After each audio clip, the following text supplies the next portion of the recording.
Hello students, कैसे हैं आप सभी लोग। आई होप आप सभी बहुत अच्छे होंगे। तो चलिए फिर आज का लेक्चर हम लोग स्टार्ट करते हैं। इस समय हम डिस्कस कर रहे हैं यूजीसी नेट एग्जामिनेशन में जो कॉमर्स सब्जेक्ट है इसके पेपर 2 का प्रीवियस ईयर के जो क्वेश्चंस हैं वो इस सीरीज में हम डिस्कस कर रहे हैं। एंड इस सीरीज में आज मेरा 16th लेक्चर वीडियो है।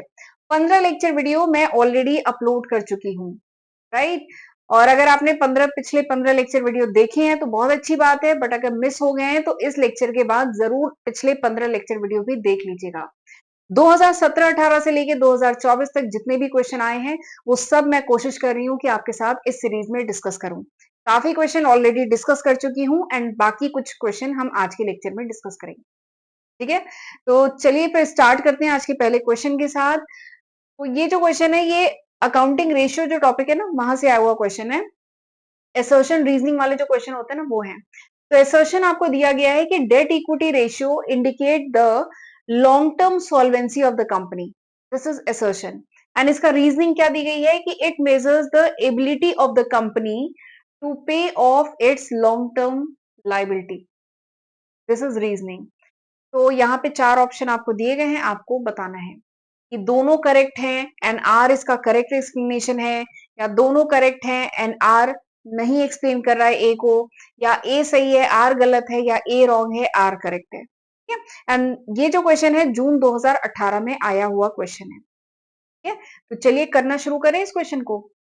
तो सबसे पहले तो मैं बता देती हूँ कि अकाउंटिंग रेशियो ये जो टॉपिक है मैं बहुत डिटेल में अपने चैनल में पढ़ा चुकी हूँ। 5 से 6 लेक्चर वीडियो में बहुत डिटेल में पढ़ा है। तो वहां मैंने बताया था कि अकाउंटिंग रेशियोज को 4 कैटेगरी में डिवाइड किया गया है। लिक्विडिटी रेशियो, सॉल्वेंसी रेशियो, आपका activity ratio and profitability ratio, 4 category में इन सारे रेशियो को डिवाइड किया गया है। एंड 20 से 25 रेशियोज मैंने टोटल इस टॉपिक में पढ़ाए हैं।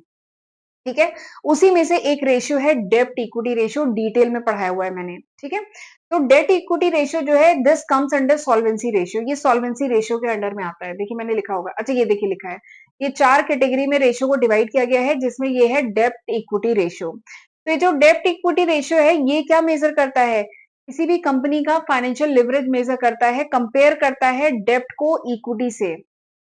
ऑर्गेनाइजेशन ने कितना डिवेंचर या डेट के फॉर्म में कितना फंड रेज किया हुआ है उसको कंपेयर करता है किससे, इक्विटी से। इसका फॉर्मूला क्या है, डेप्ट आपको स्क्रीन पे दिख रहा है।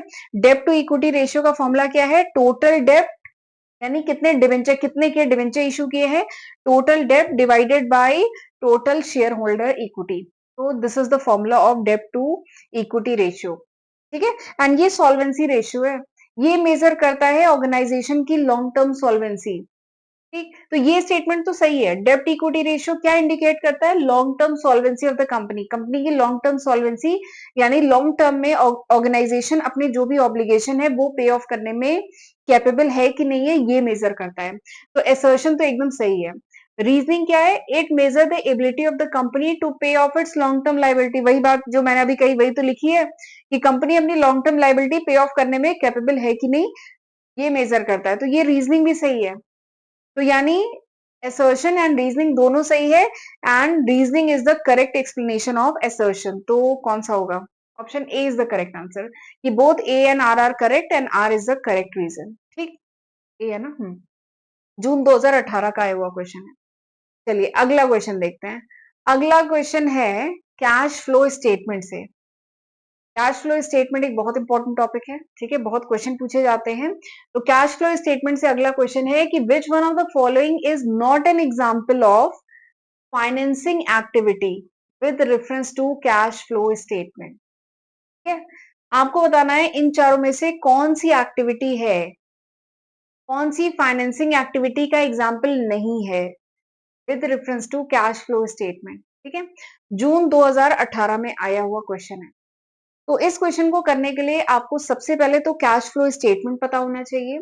कैश फ्लो स्टेटमेंट में जितने भी ट्रांजैक्शन रिकॉर्ड किए जाते हैं उनको 3 कैटेगरी में डिवाइड किया गया है। ठीक है, या कह लीजिए जितने भी कैश फ्लो होते हैं, इनफ्लो या आउटफ्लो, उनको 3 कैटेगरी में डिवाइड किया गया है। तो वो पहले मैं आपको बताती हूँ, फिर उसके बाद हम इस पे आते हैं।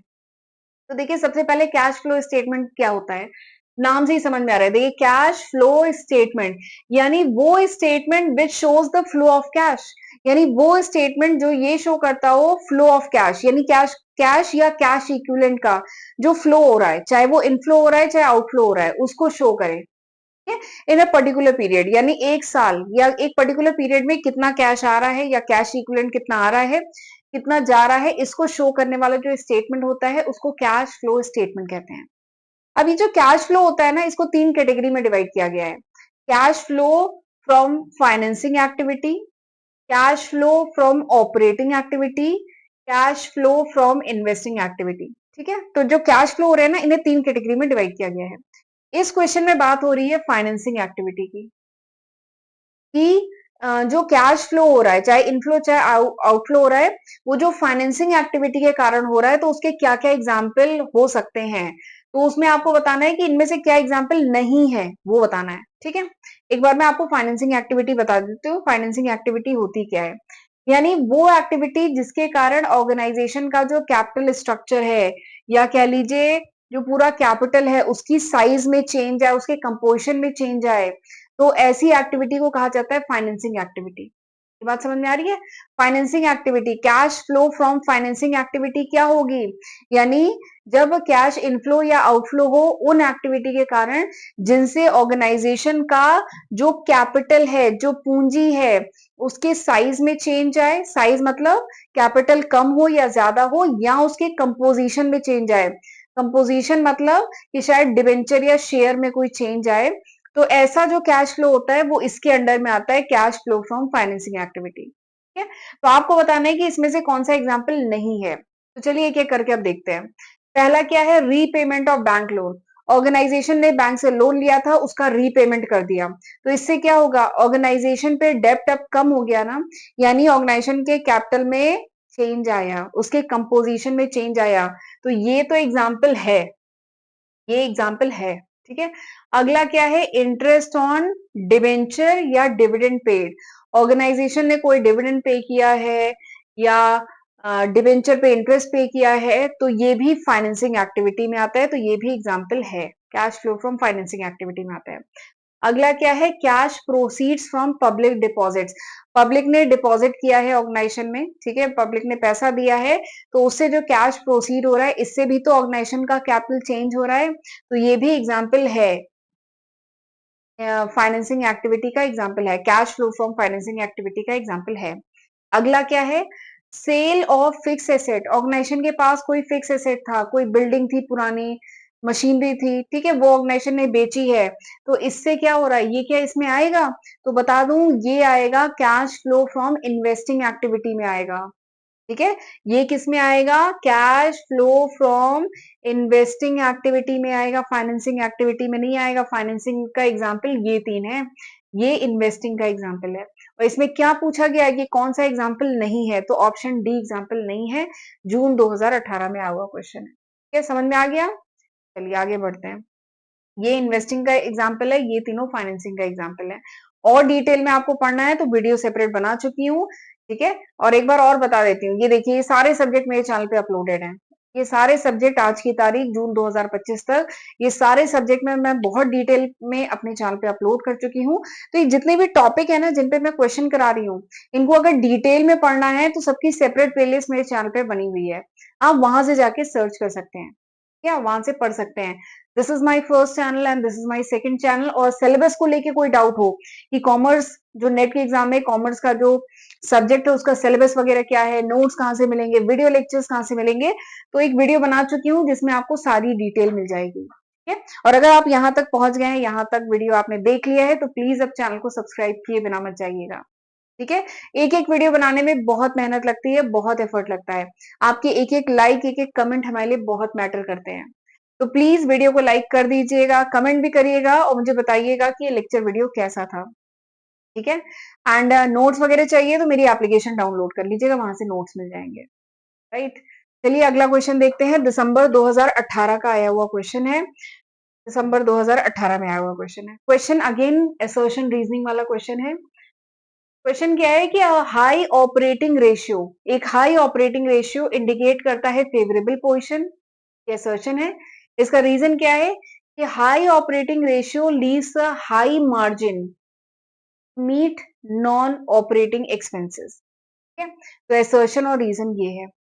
तो आपको बताना है कि इन चारों में से क्या ए और आर दोनों करेक्ट हैं, आर करेक्ट एक्सप्लेनेशन है, या ए और आर दोनों करेक्ट हैं, आर इसका करेक्ट एक्सप्लेनेशन नहीं है, या ए और आर दोनों इनकरेक्ट हैं, या ए करेक्ट है आर इनकरेक्ट है। ठीक है, तो आपको ये बताना है। तो सबसे पहले इस क्वेश्चन को करने के लिए सबसे पहले you should have idea about this. Operating ratio होता क्या है ये पता होना चाहिए। ऑपरेटिंग रेशियो होता क्या है ये पता होगा तभी हम क्वेश्चन कर पाएंगे, वरना नहीं कर पाएंगे। ठीक है, तो ऑपरेटिंग रेशियो होता क्या है पहले आपको एक बार बता देती हूँ। देखिए, ऑपरेटिंग रेशियो एक फाइनेंशियल रेशियो है। ये मेजर करता है how efficiently a firm cover its operating cost. Organisation में जो ऑपरेटिंग खर्चे होते हैं, how efficiently a company uses its resource to cover its operating cost, यानी कितने अच्छे से ऑर्गेनाइजेशन अपने रिसोर्सेज को यूज करती है ताकि वो ऑपरेटिंग कॉस्ट को कवर कर सके। ठीक है, इसी को ऑपरेटिंग रेशियो कहते हैं। एंड इसका फॉर्मूले की अगर मैं बात करूं, इसका फॉर्मूला होता है operating ratio equals to total operating expense divided by net sales multiplied by 100। ठीक है, ऑपरेटिंग रेशियो का फॉर्मूला क्या है?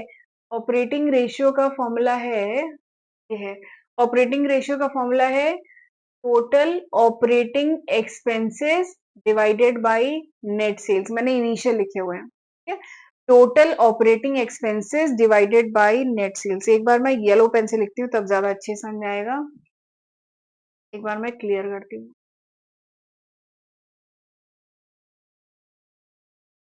तो ऑपरेटिंग रेशियो है ना, इसका फॉर्मूला है total operating expense divided by net sales multiplied by 100। This is the formula of operating ratio. ठीक है, अब जरा देखते हैं। इसका फॉर्मूला लिखना इसलिए जरूरी था क्योंकि अभी हम देखेंगे कि हाई ऑपरेटिंग रेशियो और लो ऑपरेटिंग रेशियो का क्या फंडा है। तो देखिए, लिखा है high operating ratio indicate a favourable position. अगर ये जो ऑपरेटिंग रेशियो है ये हाई है तो क्या ये ऑर्गेनाइजेशन के लिए फेवरेबल पोजीशन है? तो देखिए, ऑपरेटिंग रेशियो अगर हाई होगा इसका मतलब क्या है कि टोटल ऑपरेटिंग एक्सपेंस हाई है और नेट सेल्स क्या है? लो है। ये मतलब है ना इस रेशियो को देख के कि ऑपरेटिंग रेशियो अगर ज्यादा है इसका मतलब क्या है? ऑर्गेनाइजेशन के ऑपरेटिंग एक्सपेंस ज्यादा है। तो ये स्टेटमेंट तो रॉन्ग है। ये स्टेटमेंट क्या है? रॉन्ग है। High operating ratio favourable position नहीं बताता है, लो ऑपरेटिंग रेशियो फेवरेबल पोजीशन बोलता है, बताता है। ये बात समझ में आई? जो लो ऑपरेटिंग रेशियो है इसका मतलब क्या है कि ऑर्गेनाइजेशन की फेवरेबल पोजीशन है, हेल्दी पोजीशन है। ठीक है, फिर यानी ये तो रॉन्ग हो गया। अगला क्या है? High operating ratio. इसका रीजन दिया गया है कि हाई ऑपरेटिंग रेशियो फेवरेबल इसलिए है क्योंकि it leaves a high margin to meet non operating expense. तो ऐसा है ही नहीं। जब high operating ratio favourable position बताता ही नहीं है तो इसका रीजन भी गलत दिया हुआ है कि high operating ratio high margin, ज्यादा मार्जिन देता है to meet non operating expense. तो ये भी गलत है, बोथ आर रॉन्ग। ठीक है, तो option C is the correct answer. और एक बात और कहूंगी कि एक जैसे कई क्वेश्चन, जैसे मैं 2017-18 से लेकर 2024 तक के पेपर एनालाइज कर रही थी, तो एक मैं देखती हूँ ऑपरेटिंग रेशियो, इस पे बहुत क्वेश्चन आए हैं, और एक डेप्ट इक्विटी रेशियो। ठीक है, लिख देती हूँ। एक आपका डेप्ट इक्विटी रेशियो, इस रेशियो से बहुत क्वेश्चन पूछे जाते हैं। और एक आपका ये जो था ऑपरेटिंग रेशियो, इससे बहुत क्वेश्चन पूछे जाते हैं। और आपका एक लिक्विडिटी रेशियो वाला टॉपिक है ना, जिसमें आपके दो रेशियो आते हैं, करंट रेशियो, क्विक रेशियो, उस पे भी बहुत क्वेश्चन आते हैं। तो ये कुछ रेशियो है जिनपे मैंने देखा कि बहुत बार क्वेश्चन पूछे गए हैं। क्वेश्चन अलग अलग टाइप के होंगे पर इन रेशियो से पूछे जाते हैं। ठीक है, चलिए अगला क्वेश्चन देखते हैं। अगला क्वेश्चन क्या है? विच one of the following statement is not true, यानी फॉल्स बताना है। नॉट ट्रू, आपको फॉल्स बताना है। तो चलिए देखते हैं फॉल्स। सबसे पहले क्या है? Conversion of debenture into preference share. Debenture को प्रेफरेंस शेयर में कन्वर्ट करें, इट विल डिक्रीज डेब्ट टू इक्विटी रेशियो। अगर हम डिवेंचर को प्रेफरेंस शेयर में कन्वर्ट करते हैं तो डेब्ट टू इक्विटी रेशियो डिक्रीज होगा। तो देखिए, डेब्ट टू इक्विटी रेशियो होता क्या है? डेब्ट टू इक्विटी रेशियो होता है डेब्ट डिवाइडेड बाय इक्विटी। डेब्ट टू इक्विटी रेशियो क्या है? टोटल डेब्ट डिवाइड बाय टोटल इक्विटी। अगर डिवेंचर को प्रेफरेंस शेयर में कन्वर्ट किया तो क्या होगा? डिवेंचर कम हो जाएगा ना। अगर डिवेंचर को प्रेफरेंस शेयर में कन्वर्ट किया तो डिवेंचर कम हो जाएगा। ठीक है, तो सही बात है, डेब्ट टू इक्विटी रेशियो कम हो जाएगा। ठीक है, तो ये स्टेटमेंट तो सही है। ठीक, इसके फॉर्मूले से हमने देखा। अगला क्या है, higher operating ratio indicate higher profit. तो अभी हमने पिछले क्वेश्चन में ये देखा कि लोअर ऑपरेटिंग रेशियो है, it is favourable for the firm, ये फेवरेबल होता है lower operating ratio. Higher operating ratio से हायर प्रॉफिट नहीं होता, लोअर ऑपरेटिंग रेशियो से हायर प्रॉफिट होता है। तो ये स्टेटमेंट फॉल्स है, ये निकल के आ गया। पिछला क्वेश्चन भी ऑपरेटिंग रेशियो पे था, वहां से निकल के आ गया। अगला देखते हैं, cost of sales is a better numerator than sales while calculating stock turnover। जब स्टॉक टर्नओवर या इन्वेंट्री टर्नओवर कैलकुलेट करते हैं तो न्यूमरेटर में कॉस्ट ऑफ सेल्स होता है या सेल्स होता है। लिखा है इसमें कि cost of sales is a better numerator, cost of sale better numerator है एज कंपेयर टू सेल्स जब हम स्टॉक टर्नओवर या इन्वेंट्री टर्नओवर कैलकुलेट करते हैं। तो हाँ सही बात है। स्टॉक टर्नओवर का फॉर्मूला देखिए, स्टॉक टर्नओवर रेशियो का फॉर्मूला होता है cost of goods sold divided by average inventory. तो कॉस्ट ऑफ ये जो इन्वेंट्री या स्टॉक टर्नओवर है, इसका फॉर्मूला यही तो है, cost of goods sold divide by average inventory. केवल सेल्स थोड़ी ना होती है। ठीक है, तो ये स्टेटमेंट भी सही है कि न्यूमरेटर में कॉस्ट ऑफ सेल्स होती है। अगला क्या है, long term liability, long term liability due for payment within a year should be treated as current liability. तो हाँ ये स्टेटमेंट सही है। वो लॉन्ग टर्म लाइबिलिटी जिन्हें एक साल के अंदर पे करना है वो क्या होती है, करंट लाइबिलिटी। करंट लाइबिलिटी हम जानते हैं ना, जो हमें एक साल के अंदर जिन लाइबिलिटी जिन ऑब्लिगेशन का पेमेंट करना है उन्हें करंट लाइबिलिटी कहते हैं। तो ये स्टेटमेंट भी सही है। तो यहाँ पे फॉल्स पूछा गया है, तो option B is the correct answer, option B है। दिसंबर 2018 में आया हुआ क्वेश्चन है। ठीक है, यहाँ पे आंसर क्या है, ऑप्शन बी। अगला क्वेश्चन देखते हैं। अगला क्वेश्चन भी असर्शन रीजनिंग वाला क्वेश्चन है। कब आया हुआ है ये, अक्टूबर 2020 में आया हुआ है। आपको दो स्टेटमेंट दिए गए हैं, एक असर्शन है, एक असर्शन है, एक रीजन है, और फिर इसके बाद चार स्टेटमेंट वैसे ही दिए गए हैं। ठीक, असर्शन क्या है कि लो डेब्ट इक्विटी रेशियो, मैं कह रही थी ना डेब्ट इक्विटी रेशियो से बहुत क्वेश्चन पूछे जाते हैं। तो लो डेब्ट equity ratio is generally recommended for a newly started business, ये असर्शन है। रीजन क्या है कि during the initial year of the business debt serving will prove to be less burdensome. ये आपको दिया गया है, आपको बताना है दोनों सही है या दोनों गलत है, या आर करेक्ट एक्सप्लेनेशन है या आर नहीं करेक्ट एक्सप्लेनेशन है। तो सबसे पहले डेब्ट इक्विटी रेशियो होता क्या है, डेब्ट इक्विटी रेशियो होता है टोटल डेब्ट divide by total share holder equity. ठीक है, अगर किसी ऑर्गेनाइजेशन का डेब्ट टू इक्विटी रेशियो लो है, इसका मतलब क्या है कि डेब्ट कम है इक्विटी ज्यादा है, यही मतलब है ना। तो हाँ सही बात है, जब कोई ऑर्गेनाइजेशन नई नई स्टैब्लिश होती है, न्यूली फॉर्म ऑर्गेनाइजेशन नई नई स्टैब्लिश हुई है, तो डेब्ट का पोर्शन कम ही होना चाहिए। क्योंकि डेब्ट में क्या होता है, एक ये फिक्स्ड कह लीजिए चार्ज बियरिंग सिक्योरिटी है, मतलब ऑर्गेनाइजेशन को प्रॉफिट हो चाहे ना हो, आपको इंटरेस्ट डिवेंचर होल्डर को देना ही देना है।